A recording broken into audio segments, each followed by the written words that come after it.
Hello, everyone. Thank you for tuning in. I am JayLee. This is JLeesCorner, and this is a review for 90 Day Fiance. Okay, season 7, episode 2. Yeah. Okay, if you have not done so already, please take a moment to subscribe to my channel and become a JayBird. Dun dun dun dun dun. Okay. I didn't feel like cutting on me lights, so my hallway light is on, so yep, the night ambiance. Anyway, you can also be sure to like this video, please, and thank you. To comment in the comment section, to also hit that share button to let it be shared on your Twitter or your Facebook, and that is also appreciated. You can follow me on J_Lees_Corner on Twitter and or Instagram. The links to follow me is in the description box below. Okay, let's just get it started. Let's get it started up in here. First up, Tanya and Sinjin. Okay, yep, that is how they spell their names, and they're both 29. And Sinjin looks a little bit different now that he has more hair on his face and on his head from that first picture that we saw of him. I still do not like how her name is spelled. I would never call that Tanya. I would not. I would like Tania, what's going on over there? Okay, but Sinjin and Tanya. So she's still on her way to the airport, in the car, stressing out. Oh my God, I'm running late. Oh my God, I'm so nervous. But, she gets a text that he's basically held up in customs. So she's like, okay, I got some time. Now, she gets to the airport, with her and her two friends, and they start putting rose petals on the floor. I'm like, I don't think that's legal. I don't think they want you. They may be loitering, or is it littering? Loitering, girl, that's not loitering, littering. They may be littering, because, they were just sprinkling rose petals on the floor, so that when he walks up to her, it'll be some rose petals. I'm like, I don't think that's right or whatever. And she also has a bottle of champagne and some flowers. I'm like, I don't think you're supposed to pop champagne in the airport. I don't think that's supposed to happen. So we do see an airport, cleaning person coming up, and they start sweeping up the rose petals. She's like, no, I'm waiting on someone for that. He's like, my boss said this will not do. Okay, we cannot have this on the floor. Well, you can wait a couple minutes, right? But he has swept up some of them already. But I'm like, girl, I think it's okay if you don't walk up the rose petals. I'm like, I see what her sister meant by she has thought she has ways that she want to do something, and I'm like, I don't think it was smart to want him to walk up to rose petals in the airport. At the hotel, maybe. Okay, the airport, not so much. I'm just like, girl, they official. They're federally laws and stuff that you don't want to mess with or whatever. So Sinjin gets there. Okay, he's a little, run to or whatever. I'm like, okay, I guess that was what it was. I'm like, he could have fallen on the road, but what if it would have slipped? Anyone could have slipped. But I digress. So she's crying and laughing and crying and laughing. But they're happy. They're both happy. They're embracing. They're kissing. Somebody popped the cork of champagne. Luckily, it did not spill on the floor. Again, those are slipping hazards. Y'all playing too dang on much. So, he happy, whatever. He like, you know what? I thought that we would be like a one-night stand, and now I'm here, and we're getting married in 90 days. I said, oh, Lord, that don't sound too good, okay? When someone say, I think we were supposed to be just a one-night stand, and now we get married, it was how I'm like, okay, he ain't sure. He not gonna raise his hand because he not sure, okay? So, but I'm here, and it is what it is. Now, they get back to the hotel, and they all go back to the room. Now my thing is, I'm like, why her friends are with her? If my best good old friend brings me with her to meet her dude who she ain't seen in a while, I'm not going back to the hotel room with them. I'm gonna go back to our room. When you ready, give us a call. Because that's your dude. Y'all ain't seen each other in a minute. I'm sure y'all want some private time. I'm just saying. But the friends go with them into the hotel room. I'm like, So he sees the rose petals on the bed and on the floor and all the hopes up. Oh my God, this is so nice. And the friends just standing around looking like, why are y'all still there? Like, come on now. Sinjin says, like, I'm just tired. I want to take a shower and I want some sexy alone time with my girl. He says it in the confession. But I'm like, why are the friends still there? Like, it was awkward that they were. I'm like, go away. Give them time to do some things. So they then leave and they say, Tanya told us to give them 2 hours. And then 2 hours come back. And I was like, no, Tino, I love my friends. I love my friends. But if I have not seen my man, my fiance, the man I'm going to marry, if I ain't seen them in 6, 7 months, the first day, leave us be. We're going to be here. Okay? Here. Doing it. But I'm doing it. Anyway, I'm the girl. American guy. Anyway, doing it. Haley is nasty. Anyway, so 2 hours later, we see them in the room or whatever. So you ready to go hang out? He like, I haven't seen you in a while or whatever. And I would prefer like some alone time versus like hanging out with your friends. And I didn't see anything wrong with what he said. That's what y'all should. The first night, the first time the person gets here, it should be spent alone. Unless there are kids involved and you don't have no sitter, it should be together. Okay, alone in the bedroom. But I digress. So they then go out and they just walk the city. Because of course he's never been here before. And he's like, oh wow, it's really like a concrete jungle here in New York. Because they're in New York. So she's from Connecticut. But they're going to New York, to see the city or whatever. And so he's like, oh, it's just, because he's only seen America like on TV. So he's amazed at how, because New York is busy. It's all them people and buildings and stuff. It's a lot to take in. So they walk around or whatever. She then blindfolds him. So she blindfolds him. And I'm like, what are you doing? She blindfolds him. And he's like, okay, now hold my purse. And I'm like, what? Girl, you gonna get her to blindfold me? Girl. And he's standing there with the purse. I'm like, it looks just so awkward. It's just so awkward. And I'm like, what is she doing? She made a sign, okay? And she blindfolded him and had him hold her purse so that her 2 friends could hold the sign up, okay? And this is the sign, okay? As you see, it says, thank you for moving halfway around the world for me. Now let's party. Love, your Sugar. And I said, first of all, is sugar spelled wrong? Or am I tripping? Ain't sugar SUGAR? Or am I tripping? Girl, I don't know. Anyway, I'm like, why didn't you have that up at the airport? Or why not have that at the hotel? Why have that I guess she wanted to be in the middle of Times Square. And as you see, her and her friends are holding the American flag. And he had a South African flag in his hand. And oh my God. Oh, that's so cool. Oh, that is so cool. I mean, he liked it, but I thought it was corny. But I'm just a skeptic most of the time. But I mean, he then says how, things are moving so fast. 90 days is just so quick. And he wished they had more time. And he wished they had 180 days and not just 90 days because it's still a lot for them to figure out before they get married. Again, he may not be all the way ready. And it could be because of how she is. No tea, no shade, because she's a lot to take in. Okay? Just gonna say. And then next up we have Michael and Juliana. Okay? Now, she's 23. Okay? She's 23. Now, when they met, she was 20 or 21. I'm like, okay. It's still weird to me, but I'm going to let that go. So, Michael out here buying her gifts, okay? And, he says how I don't care about spending money on her. That's not a big issue to me or whatever I'm saying. I don't care what my family say. I don't care what my friends say. I'm going to do what I want to do anyway. I said, if you say so. So, he out here, it was a necklace he wanted to get her. And it cost $4,000, okay? Now, as he's talking about getting this little necklace or whatever, the producers, he sent her, I don't even want to think about how much money I spent on her, like, the past 2 years of us being together. And like, how much, you think it's 100,000? He's like, oh my God, I don't even know, 150,000? Like, I don't want to say. Which probably means he's probably spent $200,000 on her.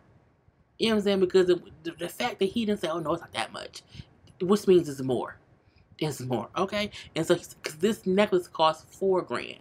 So, if a little necklace he bought her that he out the blue bought her. Remember, she has access to all his accounts. I say, girl. He then brings up how, No, because as he's buying this, she's calling him because she's trying to buy something where she is. I'm saying, so she needs some money or some approval to do whatever. Now, he brings up how she has questionable spending habits. I said, you don't say. You give a 22, 23-year-old girl access to your credit cards and you're supposedly rich and you don't think she's going to spend just out the blue for whatever. You know what I'm saying? He brings up recently she bought a car. She bought a car with his credit card. A splurge, like she out the blue was out one day and went and bought a car. He said, and I don't know why she did it because she's moving here. So why would she buy a car if she's moving here? Because she probably hopes or she thinks if I don't move, if I get denied, I have a car that she bought with his credit card. I said, girl. He says he wants her to respect money once she gets here, not if you letting her buy cars on your credit card. It ain't not nan gift of a car that someone can buy themselves on someone else's credit card that would not make me think you just using me for money. Because who buys a car without asking? I get if you buy some clothes, okay, maybe even a couch. Maybe a couch, because you want to be comfortable until you leave. But a car, okay.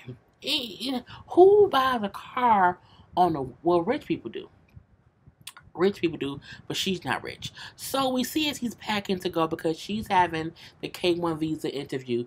So he's going to Rio, de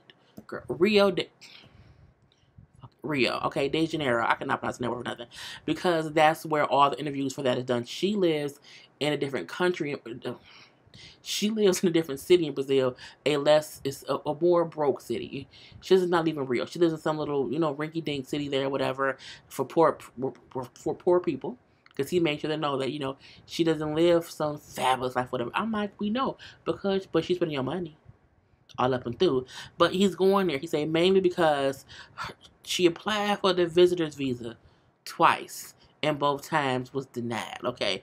And then, I guess the denials can't be appealed, okay? So he went to see an immigration attorney who told him the best option would be the K1 visa. The weird part is, at first, they don't explain why her 2 visitors visas were denied.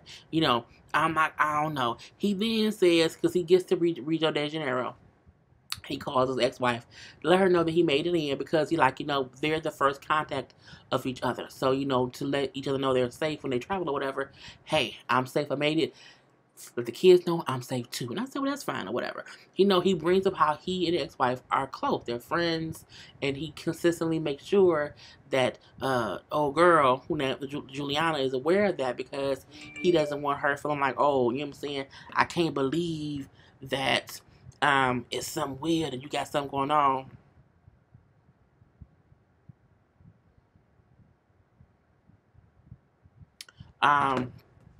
But again, he said he told her, he mentions to her the fact that he's close with the ex-wife because they have 2 kids together. I don't see anything wrong with older people who say, no, we're still friends. Like we're close. I think the older you are, when you separate, divorce, if you have children, sometimes it makes it easier to co-parent. So I don't see anything wrong with him and the ex-wife letting it be known, like, we friends, like, we not together, but, you know what I'm saying, you're going to have to accept my ex-wife because she's, around. You know what I'm saying? Anyway, he gets to the hotel and they kiss and hug and kiss and they miss each other, whatever. He says, I miss you, I love you, I love you. I'm like, okay. Now they're both, she says how he's like my best friend. I miss him so much. So I'm like, she likes him because again, at this point in time, they have been dating for 2 years. So they've been trying for 2 years to get her to the States. And the last ditch effort is this whole K1 visa. Well, probably for 3 because he said she was 20. She was 20 when they met. So he probably met her when she was 20. They were dating and talking or whatever. Then they tried for the two visitor things. It was denied, and now they're doing the K1. So so it's been almost 3 years technically.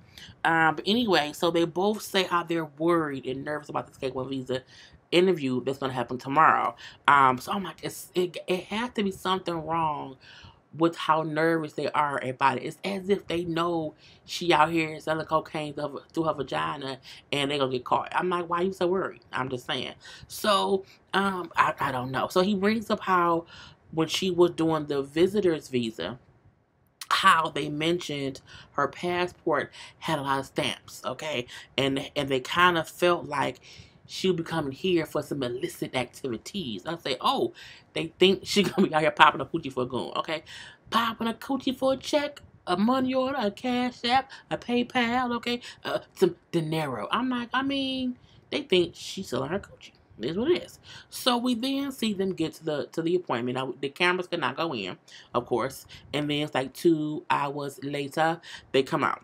And then she just says the interview was bad. Okay, it was bad. They insulted me. They asked me stupid questions like, have I ever been a prostitute over the past 10 years? I'm like, but is that really an insult? I feel like that's a standard question for some countries. I do.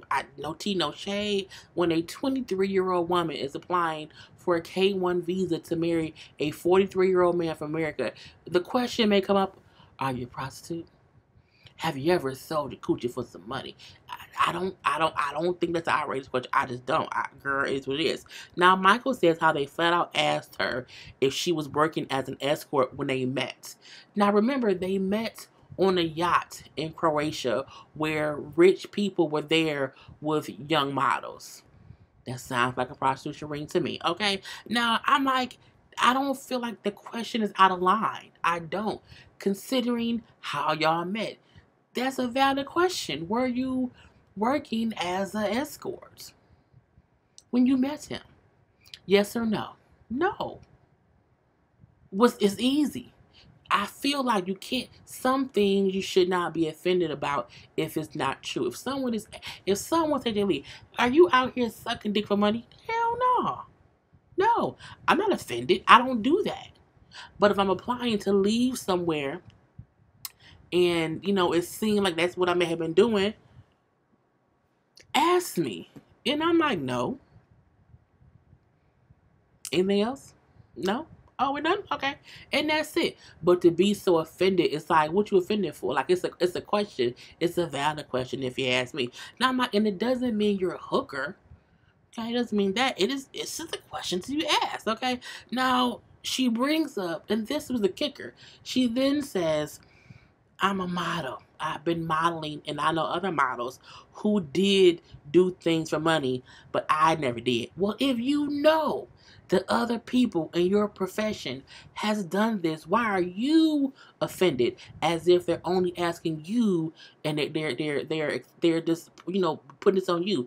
They're asking that because there are other people who do what you do, who look how you look, who do what they're asking you to do. Just say, no, that ain't me. I don't do that. They do that. I don't do that, okay? And I feel like it's weird for you to be a beautiful young woman who models and has never came to the States. Like, no modeling agency has seen you and booked you for a job in America.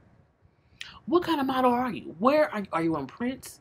Are you IG model? Which one? Because if you're an IG model, girl, don't do it, okay? Anyway, so I'm upset, okay? I cannot believe this. I'm going to talk to my lawyer about it. I'm like, get that white man syndrome out of here. I'm going to talk to my lawyer about them asking you that question. I'm like, bruh, it's the government. Your lawyer,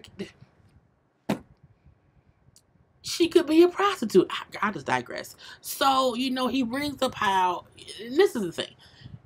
You met her out the country, and since then y'all have had sex a couple times, and you are consistently sending her money. That's almost prostitution. But I ain't gonna say nothing though. So anyway, he brings up how they asked him to get a police clearance report, which just proves that she's never been in any kind of, legal trouble or whatever.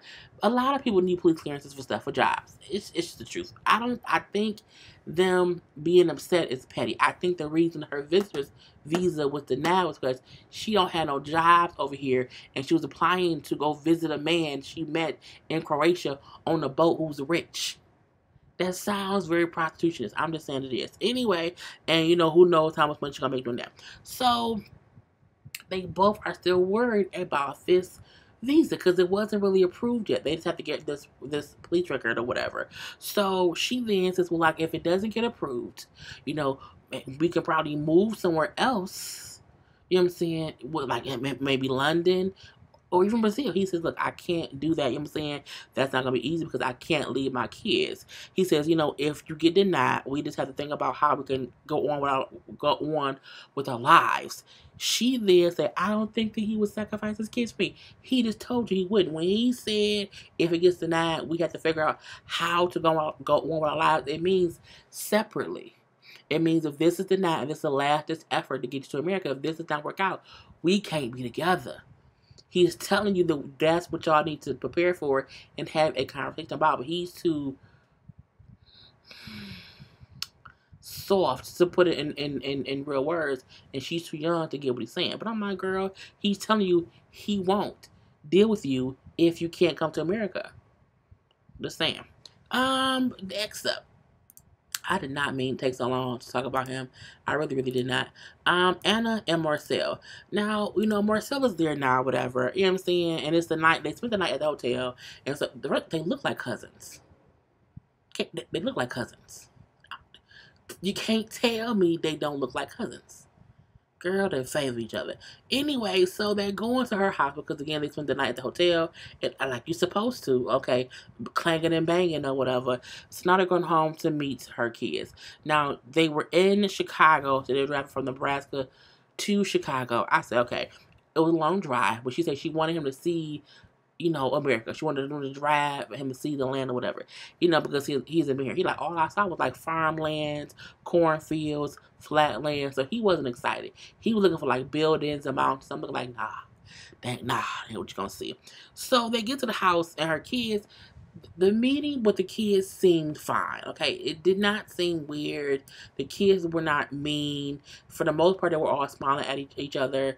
The youngest one hugged him fine. The oldest one gave him a hug as well. The middle one. Now the oldest one, the oldest one was like, oh, we don't have to do that because Marcel does like a weird, two-head, touch or whatever, which I guess is just a thing and whatnot. He like, no, we don't have to do that. So that was cute and funny or whatever. No one seemed rude.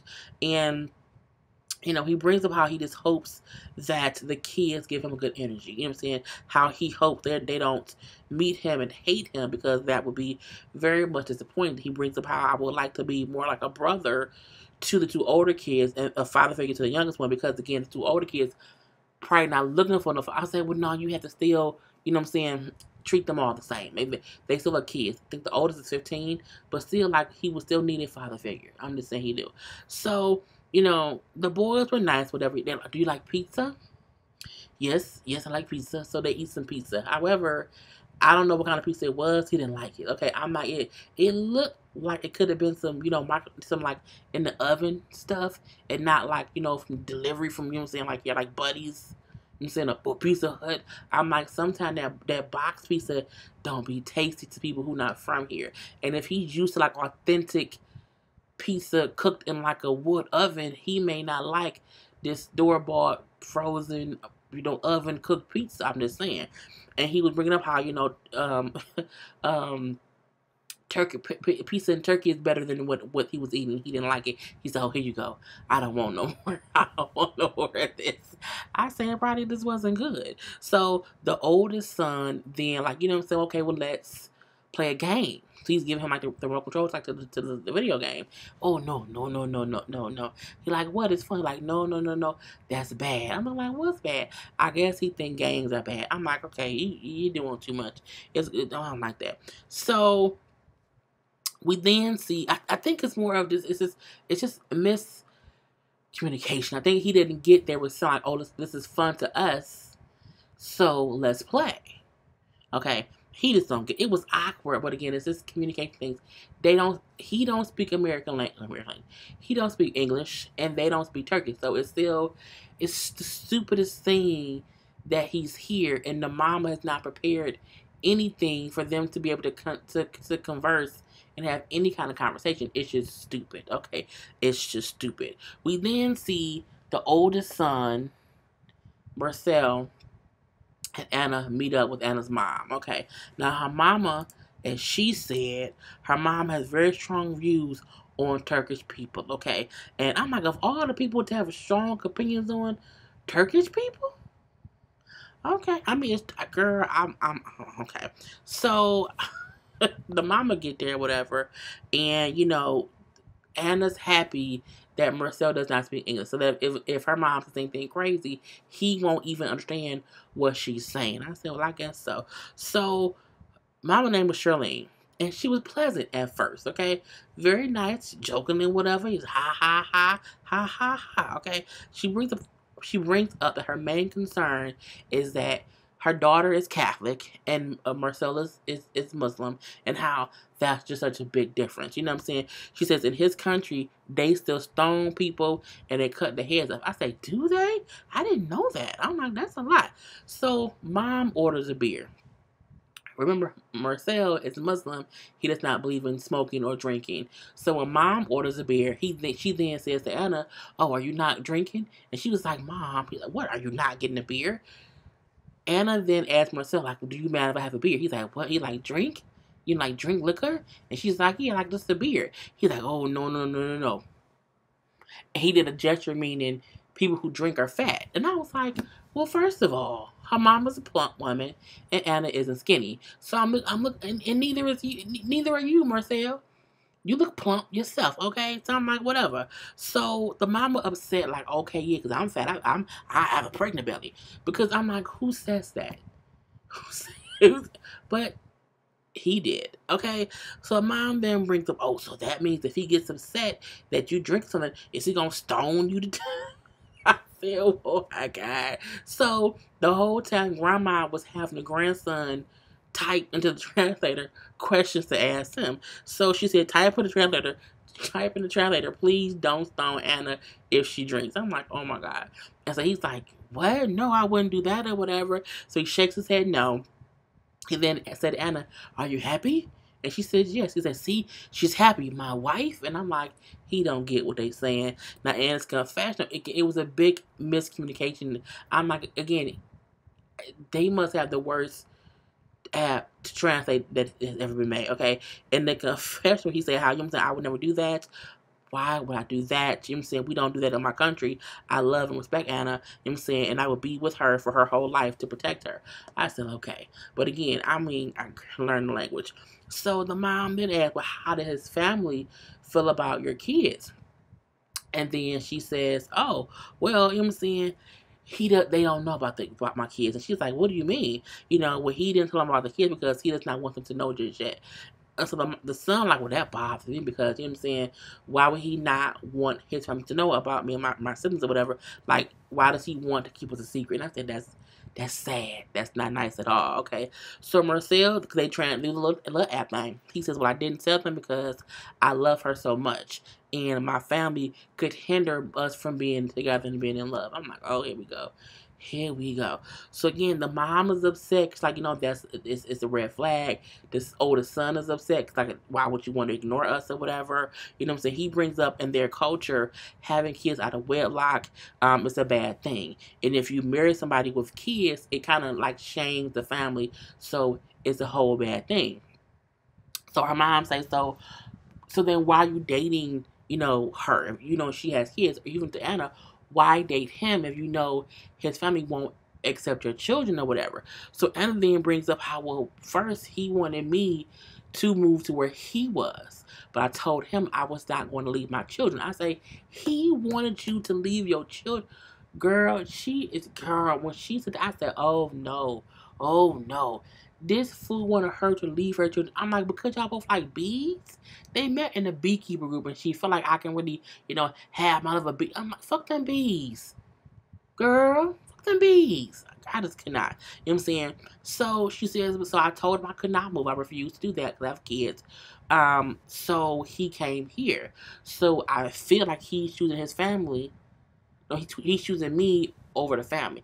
And I'm like, I don't think he is. You know what I'm saying? Why do you believe that he's choosing you over his family? You know what I'm saying? You barely know him. My thing is, if you feel like, or if you thought he was really choosing you over his family, why wouldn't he tell his family about your children? If he's really choosing you, he would not still be keeping them a secret.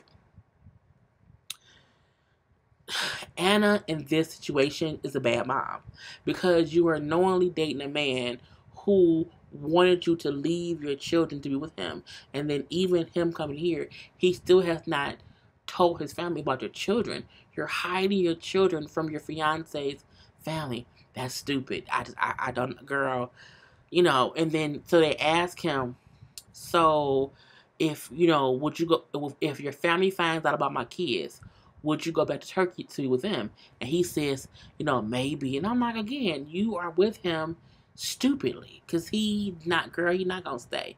He isn't.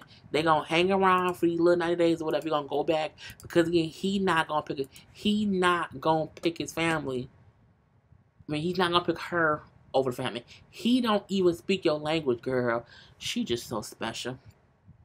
Just so special. But then we have Robert and Annie. Okay, this is the couple who he met her for 8 hours in the Dominican Republic, and now she's gonna be his wife. I said, Lord Jesus. So we see Robert hanging out with one of his little friends or whatever, little friend of his. I called him a cute, strong face friend, but I didn't get a picture of him. So they just hang around, chit chatting or whatever. You know what I'm saying? Chopping it up, and the friend is like, I think it's wrong, or this is the wrong decision for you to bring her here. I think, there's so many women over there who just out here trying to get a green card. Like, what are you doing, bro? I don't think it's smart or whatever. You know what I'm saying? If there's so many women over here, why not date someone here? You know what I'm saying? And plus, you've only met her one time. What is you thinking, bro? He like, you know what I'm saying? Like, I just like her, whatever, we good or whatever. He then asked him, are you spending money on her? Like, has she been asking you for stuff? He like, well, no, she wants an iPhone. She want an iPhone, but that's really, she don't really bother me for much. It's like, she don't ask for nothing, like no money or nothing. You be giving her no money. He said, well, I send her money, but she don't ask for it.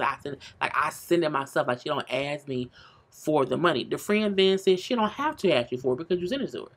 So what do you mean? Okay, so he brings up how a friend he knew married somebody from the DR, a girl, and then after the girl got her green card, she left him.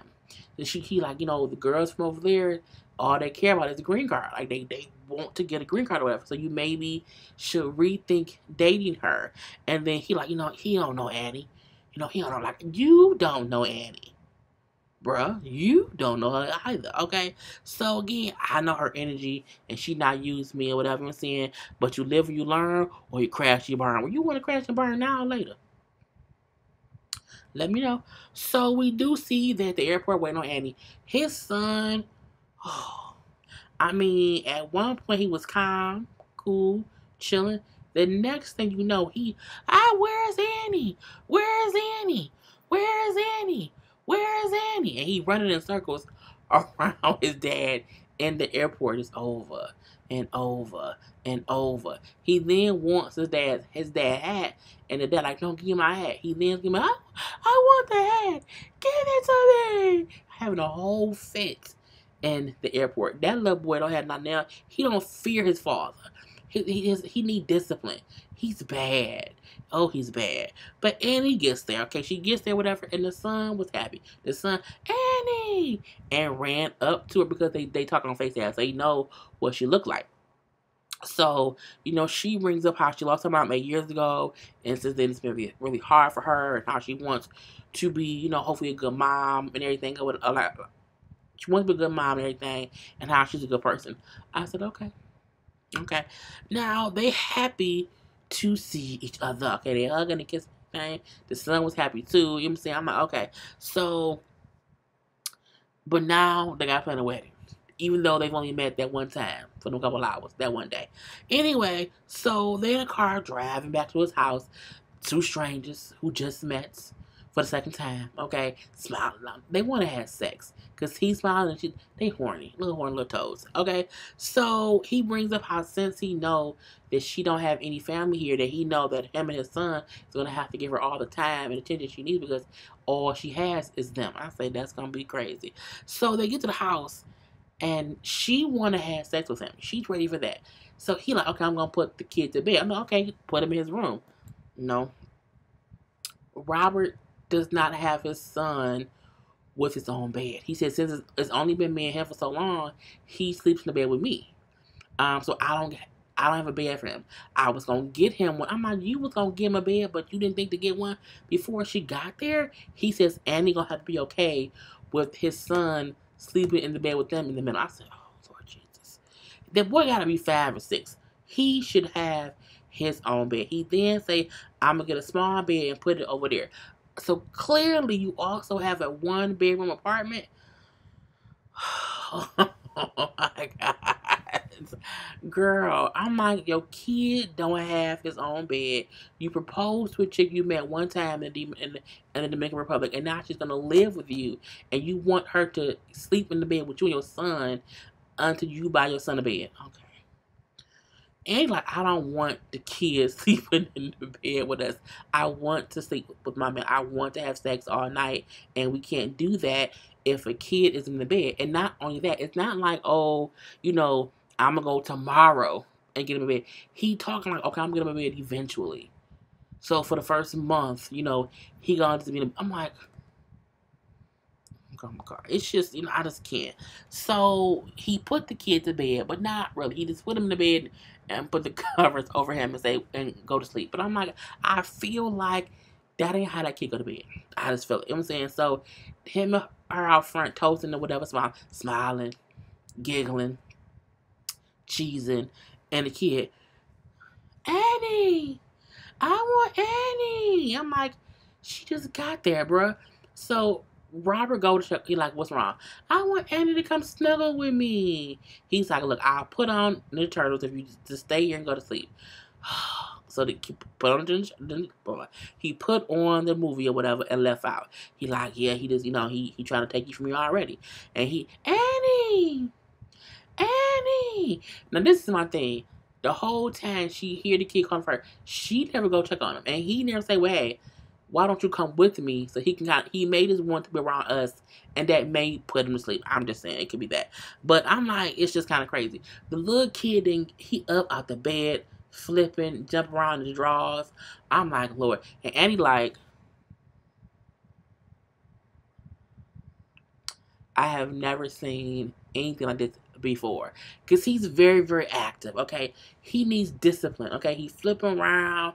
You can tell because he's a boy. The daddy probably rough on him because you're supposed to be rough for boys, or whatever. But you can tell that the kid don't know when to stop. He climbing all over Annie and her hair. I'm like, first of all, get his little naked ass out my face. Okay, get this little boy out my face.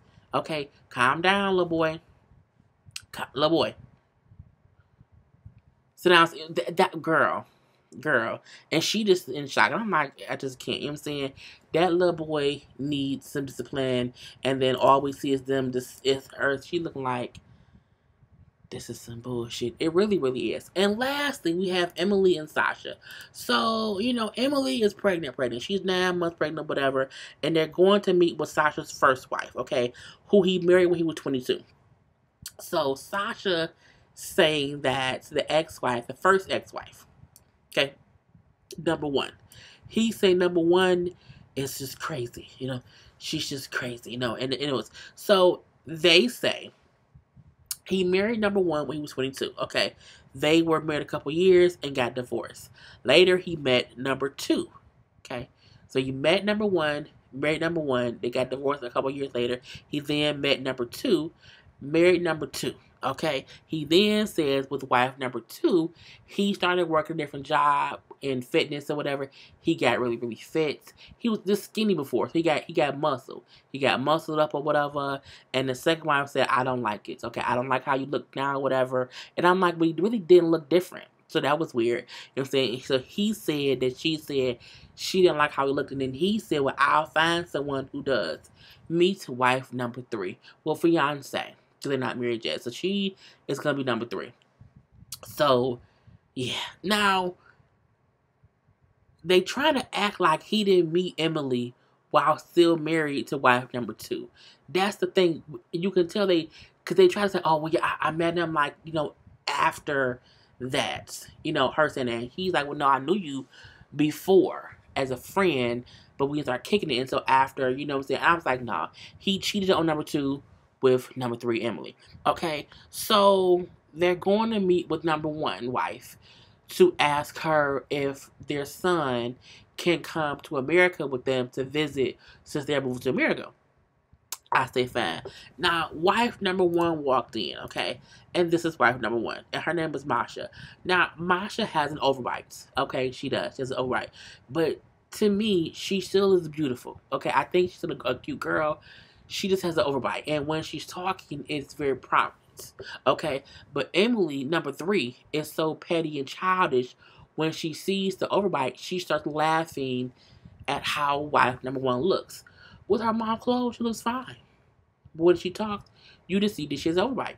I don't think an overbite is a reason to laugh at anybody as if, you know what I'm saying, it's funny. And I felt that was rude for Emily to do that. Like, I mean, she laughed, like, in her face, like, it made me mad. Anyway, so we then get wife number one, Masha's way of how things happen. Okay, she says me and Sasha dated for a year. We dated for a year. We then got married. We were married for a year. Okay, we then got divorced because he met wife number two, got her pregnant, and came back and told me I want a divorce because again he had another woman pregnant. She then said he did the same thing with this one. He met Emily, got her pregnant, and now he didn't divorce wife number two, and now he's engaged again. He's engaged and married again. So while they acting like, oh, him and number one were married, got divorced before he met number two, that isn't true. He met number two, got number two pregnant, and then divorced wife number one. And the same thing he did again. He did with girl. It's a whole pattern. It's a whole pattern. So Masha said, okay, so why are we here meeting?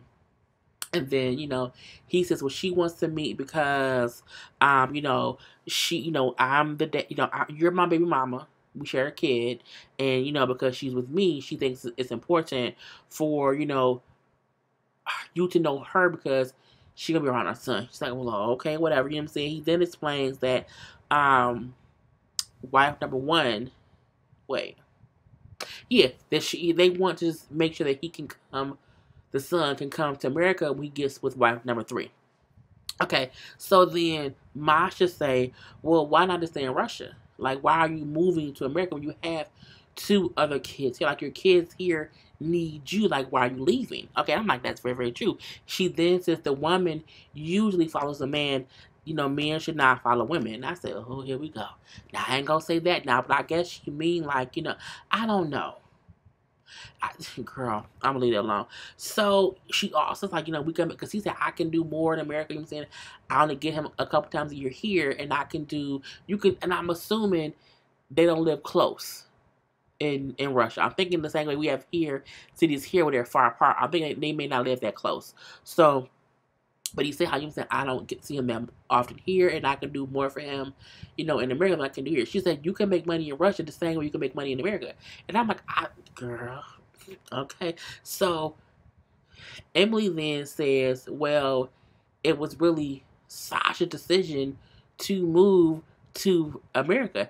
I would stay in Russia if he wanted to stay here. He wants to come to America, right, girl? He's using you, but she's dumb. You know what I'm saying? So, number one says, Masha, he's selfish. He's selfish because, you know what I'm saying, how can you leave your two kids here and go to live in America with your third kid? Like, that doesn't make any sense or whatever. You're just being selfish or whatever. She's like, he's like, wherever the wind blows, a man will fly. You know what I'm saying? Nothing can keep him, not his family, not his kid. Like, nothing has kept him stable. Not his family, not his kids, not no job, nothing. She said, I think that Emily is just an excuse for him to go to America, but I don't think he really wants to be with her. And I said, well, that's really, really true. So she brings up how